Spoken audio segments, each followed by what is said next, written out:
मैं मोहम्मद असलम। मैं रहमतुल्लाह। आप देख रहे हैं आपका और हमारा अपना रिएक्शन यूट्यूब चैनल। अगर आपको हमारी वीडियो अच्छी लगे चैनल को लाइक शेयर जरूर करके जाएगा। चलते हैं आज की वीडियो में। वीडियो का टाइटल है Russia is now Europe number 1 economy. China, India and Russia will dominate world economy. वाह, इंडिया भी डोमिनेट तो कर रहा है। खैर चाइना ने बड़ी अजीब गरीब स्टेटमेंट दे दी, ये प्यूटन नजर आ रहा है। खैर देखते हैं पर शाह वीडियो फिर देते हैं इस पर एक्शन।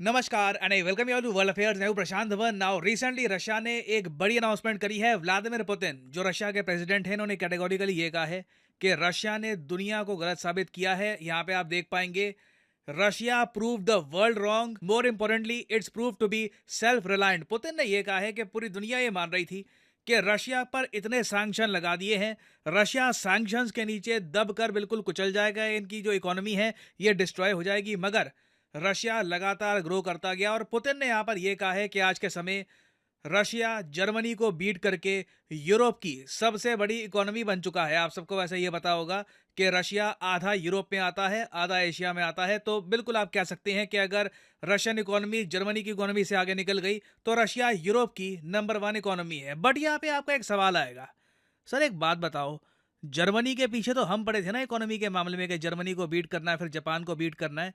ये रशिया कहाँ से आ गया? ये तो लिस्ट में काफी नीचे थे ना। अचानक से पुतिन ये क्यों कह रहे हैं कि इन्होंने जर्मनी को बीट कर दिया है? समझाता हूं आपको यहाँ पे इसका मतलब क्या है। एक कंट्री की जो जीडीपी है, ग्रॉस डोमेस्टिक प्रोडक्शन, ये आप दो तरीके से देख सकते हैं। एक तो नॉमिनल टर्म्स में और दूसरा पीपीपी परचेजिंग पावर टर्म्स में। नाउ अगर हम बात करें नॉमिनल टर्म्स की, इंडिया में ना हम लोग प्राइमरली फोकस करते हैं नॉमिनल टर्म्स की, क्योंकि हमारे सामने दो इंपॉर्टेंट टारगेट हैं। जापान है, पहले जापान को बीट करना है, फिर जर्मनी को बीट करना है, और हम तीसरे स्पॉट पे आना चाहते हैं नॉमिनल जीडीपी के मामले में। अगर हम वैसे बात करें नॉमिनल जीडीपी की तो रशिया टॉप 10 में भी नहीं आता। ये कनाडा, जी हाँ, कनाडा से भी काफ़ी हद तक पीछे है। और जिस रफ्तार से मैक्सिको आगे बढ़ रहा है, पॉसिबिलिटी है कि नॉमिनल जीडीपी के मामले में मैक्सिको रशिया को बीट कर दे। नाउ ये तो मैंने बात करी नॉमिनल की, मगर व्लादिमीर पुतिन ने यह कहा है कि हम ज़्यादा फोकस करते हैं पीपीपी पर, परचेजिंग पावर पैरिटी पर। और ये जो छोटी सी क्लिप है पुतिन की, ये मैं चाहता हूं आप देखें ना। इस वीडियो में आप देखोगे ये पुतिन बैठे हैं और साथ में इनका ही एक सरकार का एक, आप कह लीजिए, प्रचारक आदमी बैठा है।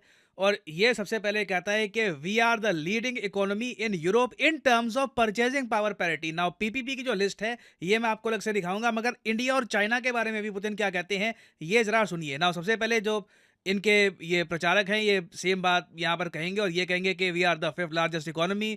हमारा जो गैप है जापान के साथ ये भी बहुत ज़्यादा छोटा है। अगर हम इसी तरीके से आगे बढ़ते गए तो जापान को भी ये बीट कर देंगे। और आगे व्लादिमीर पुतिन ये सुन के बहुत ज़्यादा खुश होते हैं और ये कहते हैं कि हाँ बिल्कुल ये रिमार्केबल बात है। जो इनकी ये जो बात है यहाँ पे आप सुन पाएंगे। सॉरी मैं भूल गया, आप लोगों को रशियन नहीं आती।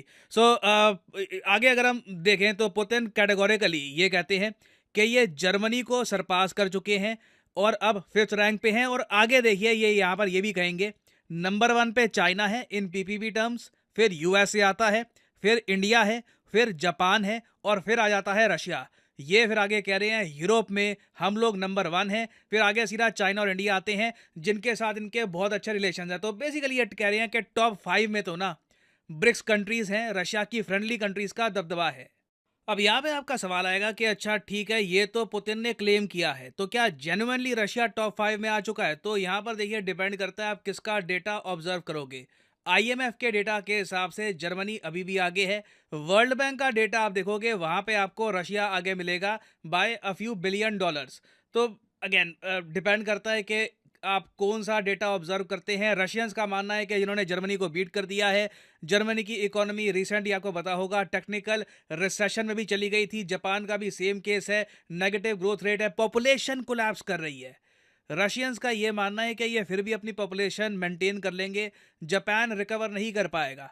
और आप अगर रशियन पर्सपेक्टिव से सोच कर देखो ना, तो इनके पास एक रीज़न है खुश होने का, क्योंकि टॉप 5 में अगर ब्रिक्स कंट्रीज़ की डोमिनेशन रहेगी तो इससे ओवरऑल रशिया को एक जियोपॉलिटिकल एडवांटेज मिलता है। हाँ मैं यही कहूँगा, इस जियोपॉलिटिकल एडवांटेज को टैप करने का मेन की यहाँ पर यही है कि इंडिया और चाइना की कोऑपरेशन हो। क्योंकि अगर इंडिया अभी भी मैं कहूँगा ओवरऑल न्यूट्रल है। हम ना completely pro Russia pro China है, ना कंप्लीटली हम एक प्रो यूएस कंट्री बन चुके हैं, अभी भी हम काफ़ी हद तक न्यूट्रल है। आप लिटरली कह सकते हैं इंडिया ही डिसाइड करेगा कि ज़्यादा इकोनॉमिक स्ट्रेंथ कौन से ग्रुप के पास रहेगी। आई मीन आप अगर देखें चाइना ठीक है $32 ट्रिलियन की इकोनॉमी बहुत इंप्रेसिव है, मगर इंडिया की भी $13 ट्रिलियन की इकोनॉमी है इन purchasing power parity terms. India और यूएसए अगर इकट्ठा हो जाते हैं तो आराम से चाइना से भी बड़ी एक इकोनॉमी खड़ी हो जाती है। ऑफ कोर्स यहाँ पे आप अगर जापान को भी ऐड कर लो तो that is a very strong economic force. China और रशिया, इंडिया, जापान, यूएसए का कहीं से भी मुकाबला नहीं कर पाएंगे। और ये तो मैं पीपीपी टर्म्स की बात कर रहा हूँ, नॉमिनल जीडीपी में तो अलग ही यहाँ पर कहानी है। अब यहाँ पे आप एक क्वेश्चन पूछोगे, मगर हम किस लिस्ट को असली माने कि ये देखिए ट्रू इंडिकेशन है कि ये एक्चुअली इस कंट्री की जीडीपी है। देखो नॉमिनल जीडीपी और जो दूसरा परचेजिंग पावर पैरिटी वाला है, वैसे परचेजिंग पावर पैरिटी की जो जीडीपी है इसको काफ़ी बार रियल जीडीपी भी कहा जाता है। रियल इसलिए कहते हैं इसको क्योंकि ये बेसिकली आपकी जीडीपी है जब आप इन्फ्लेशन और डिफ्लेशन को काउंट इन करके कैलकुलेट करते हो कि आपका ग्रॉस डोमेस्टिक प्रोडक्शन क्या रहा है। ये मेन डिफरेंस है। नाउ नॉमिनल जीडीपी पे ज़्यादा डिपेंड करना चाहिए या रियल जीडीपी पे, इस पर एक 2-3 घंटे का लेक्चर मैं दे सकता हूँ। उसमें बहुत सारे आपको कई इकोनॉमिस्ट के एग्जांपल दूंगा। कई इकोनॉमिस्ट हैं कैम्ब्रिज में, हार्वर्ड में, वो कहते हैं कि देखिए ये एक प्रॉपर अच्छा इंडिकेशन है एक कंट्री की इकोनॉमिक ग्रोथ का। कई इकोनॉमिस्ट हैं वो रियल जीडीपी को ज़रा पसंद करते हैं। तो इट रियली डिपेंड्स कि किस कॉन्टेक्स्ट में हम बात कर रहे हैं। I mean GDP growth rate भी ना, जो हम कहते हैं ना कि इंडिया 6.5% ग्रो कर रहा है, 6.6% ग्रो कर रहा है, नॉमिनल जीडीपी की जो ग्रोथ रेट है वो अलग होती है, रियल जीडीपी की जो ग्रोथ रेट है वो भी अलग होती है। तो कंट्री टू कंट्री डिपेंड करता है कि आप कौन से यार्ड स्टिक का यूज़ करेंगे। इंडिया में प्रिडोमिनेटली आप कह सकते हैं हमारा फोकस रहता है नॉमिनल जीडीपी पर। रियल जीडीपी में ऑलरेडी हम रैंक 3 पे आ चुके हैं। रैंक 2 पे आना रियल जीडीपी पे बहुत ज़्यादा मुश्किल होगा क्योंकि सीधा यूएसए को बीट करना होगा। उसके लिए ये करने में मोस्ट प्रॉब्ली 10 साल से ऊपर लग सकते हैं। वेराज नॉमिनल जीडीपी में जो हमारे टारगेट हैं ये ज़्यादा रीचेबल है। जर्मनी, जापान को मोस्ट प्रॉब्ली 2030 से पहले ही हम सरपास कर लेंगे। तो अब यहाँ पे आपका क्वेश्चन आएगा कि क्या जेन्युइनली रशिया को खुश होना चाहिए ये सब डेटा देखकर?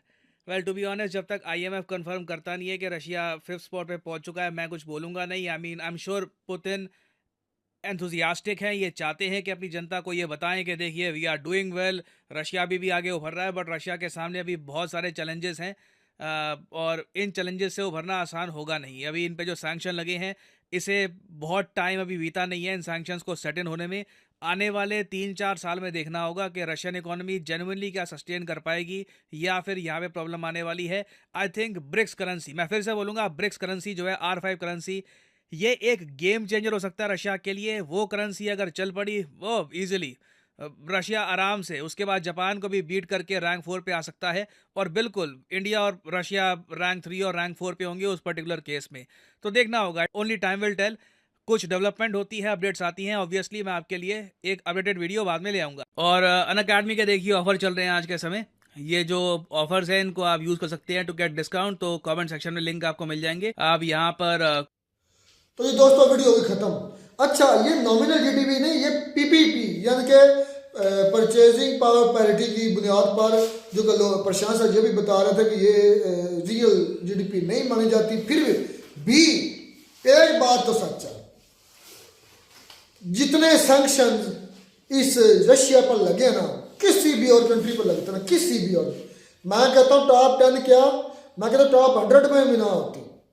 ऐसा ही यकीन कर जाए, वाकई ये पुतिन बड़ा दलेर बंदा, शेर है वाकई। साथ में उसने प्रशांत साहब ने पिक भी शेर के लगाए, वाकई ये शेर है, हकीकत में शेर है, रियल शेर है, रियल लाइन है ये।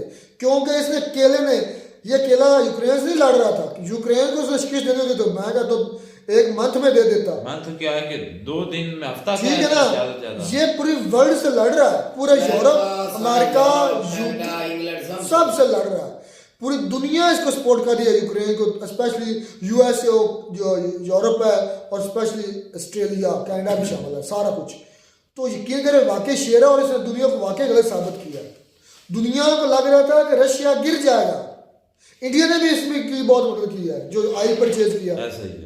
अगर इंडिया ऑयल ना परचेज करता, धमकी में आ जाता अमेरिका की, जिस तरह पाकिस्तान आ गया था, पाकिस्तान की तरह इंडिया कि अमेरिका की धमकी नहीं, मेरी आ जाता तो कभी भी ये ऑयल ना खरीदता रशिया से, लेकिन उन्होंने कहा हमने खरीदना, हमारा दोस्त है, बुरे वक्त में हम उनके साथ मुआहदा हैं। इमरान खान साहब ने भी तो कर ही लिया था, लेकिन तो किधर गया इमरान? यार वो रहता तो करके दिखाता। किधर है? दिन कहानी है, इंशाल्लाह आके दिखाएगा, पीएम दोबारा करेगा। फिर मैंने अगले दिन भी लिखा था, मैं ये आज भी लिख रहा हूं, इमरान खान नहीं आएगा, मैं नीचे स्टैंड भी कर देता हूँ। ये आपके जो है ना, मैं तुझे बताऊंगा, बस बुरे अल्फाज आप यूज कर लें, वो मैं बुरा कर रहा हूँ, ये बुरा अल्फाज है, हाँ और ये मेरा तजिया है। जिस तरह इमरान खान नहीं आने वाला। एक मिनट, जिस तरह आपने ये अभी कुछ मिनट पहले लफ्ज बोला है ना कि रशिया के प्यूटन ने सारी दुनिया को हैरान परेशान कर दिए, और ये हकीकत है। हकीकत है ना। हाँ। पाकिस्तान की हिस्ट्री में भी सारी दुनिया को हैरान परेशान कर देगा इमरान खान, एस्टैब्लिशमेंट को अपने हदूद में रख के। ये तुझे पहली दफा हिस्ट्री में नजर आएगा। ये ऐसा नहीं होगा, सबको पकड़ेगा, ये तुझे पकड़ पता के सलाह भी चलेगा। देगा। अच्छा। देखेगा पीपीपी के हिसाब से इंडिया भी तीसरे नंबर पर है, China, USA, India, Japan, Russia, German, और वैसे जो रियल जीडीपी उसमें 5वें पर है। और इसका मतलब वो जो अंबानी साहब ने कहा था कि हम 2047 तक दुनिया की 35 ट्रिलियन डॉलर की इकॉनमी बनेंगे। 35 ट्रिलियन डॉलर। चाइना अभी है मैं 16-17 ट्रिलियन की है, 18 पता मुझे कंफर्म नहीं। तकरीबन जब मैंने चेक की थी तब 16 थी या 17 थी। यूएसए की थी 22 थी ट्रिलियन। तो इंडिया कह रहा है कि हम 2047 समझ लें, आज 2024 शुरू हो गया, पीछे कितने 6 और 7 13 23 साल। आप तो ऐसे गेम में जैसे अगर तो इसी तरह ग्रो करता गया, कोई जंग मुसल्लत ना हुई या कोई ऐसा गलत फैसला ना लिया या गलत कदम ना उठाए गए तो फिर हो भी सकता है, हो सकता है, होने को कुछ भी हो सकता तो है। जिस तरह के हालात अब इस एशिया के खित्ते में चल रहे हैं ना, खास करके जो अमेरिका करवा रहा है या अमेरिका की सोच पॉलिसी है, उसको मद्देनजर रखते हुए मैं नहीं मान सकता कि इंडिया 2050 में भी ये अच्छा, कर सकता है। डॉक्टर राजेश शंकर की बात ना सच साबित हो रही है। उन्होंने एक जुमला बोला था कि ये this is the era of Asian country, यानी ये जो इरा 2000 की ये सेंचुरी है ना, ये जो सेंचुरी चल रही है ये अब एशिया की, और ये नज़र भी आ रहा है। चाइना दे लें एक बहुत बड़ी इकॉनमी, ताकत वैसे भी बहुत बड़ी ताकत है। रशिया आधा, यूरोप में आधा मतलब एशिया में वो बहुत बड़ी ताकत। जापान देख लें, वो भी 3 से 4 नंबर पर इकॉनमिकली भी है, तो मिलिट्री तो चले अभी वो नहीं है। लेकिन इंडिया देख लें, इंडिया 5वीं इकॉनमी भी है और मिलिट्री भी 4थी बड़ी पावरफुल मिलिट्री है उसके पास। तो ये अगर कंपैरिजन करें तो टॉप 5 में 3 मुल्क एशिया के हैं, 4 रशिया, चाइना, जापान। पीछे एक ही टॉप 5 में एक ही आता है यूएसए। पाकिस्तान को तो आपने छोड़ दिया, वो नीचे से नंबर 1 है भाई, सबसे नीचे से नेपाल से भी नंबर 1 है यार उसको क्या यार, वाकई what a joke of century यार। जिस तरह आप ये बात भाई बुक करते रहते हैं ना कि यहाँ पर कोई एक हुकूमत नहीं, कोई एक इंसान ही जो लेकर, बस हमारा यही शिकवा गिला रहना है कि भाई यहाँ पे कोई बंदा नहीं आ रहा, तो चांद का सही है, चांद का ढंग का शबाज नहीं रहा, जिसकी वजह से हमारा उसने मुल्क एक जो है डेढ़ वो साल तक पीछे ऐसे चला ही गया। वो चला गया, 76 सालों आगे से आगे हमारा यही आगे रोना आगे। धोना चल रहा है कि कोई यार अच्छा बंदा आ जाए, अच्छा बंदा आ जाए। वो बस इसी जगह में ही हमारा मुल्क चल रहा है। एक कंट्री का कौन? वो काकड़ है काकड़? ओ भाई आपका केयर टेकर पीएम है, आप उसको नहीं मानते यार, हम तो नहीं मानते उसको। तो आप माने या ना माने जिनका है वो तो मान रहे हैं। इमरान खान साहब के अलावा किसी को भी नहीं मानते। वो कर रहा हूँ ना माने से क्या भाई होगा? आपके मानने या ना मानने से क्या है? कुछ भी आपके कोई वोट की वैल्यू है, मुझे ये बता दे। कोई वैल्यू नहीं। तो फिर ये वैल्यू 8 फरवरी को तुझे पता चलेगा। चलें जी, बात मुझसे इतनी सी है इंडिया की। जब मैंने बीपीपी में 3रा नंबर 4था, असल में 5वां नंबर भाई रशिया ने वाकई 76 मार दिए। रशिया भाई जबरदस्त है, उसने पूरी यूरोपीय यूनियन, यूएसए सारों के साथ उसकी फाइट हुई है, लेकिन जी फिर भी अकेला खड़ा। वाकई खड़ा है, और बल्कि खड़ा नहीं तरक्की कर रहा है। प्यूटन बहुत क्लेवर है, बड़ा clever। बहुत क्लेवर माइंड। अगर उधर भी इलेक्शन होते ना पाकिस्तान इंडिया की तरह, तो फिर ये ताकत नहीं होनी थी। हाँ फिर नहीं होती। इसने 2037 में जाके रिटायर होना है। रिटायर हो जाना। हाँ, किसने? प्यूटन ने। अच्छा, जी, इलेक्शन नहीं हो रहे? अगर हर 4 साल बाद इलेक्शन होता है तो रशिया के भी हमारे और इंडिया की तरह ही होता है। चलें जी, खैर मिलते हैं नई वीडियो में नए साथ, तब तक दीजिए इजाजत। अल्लाह।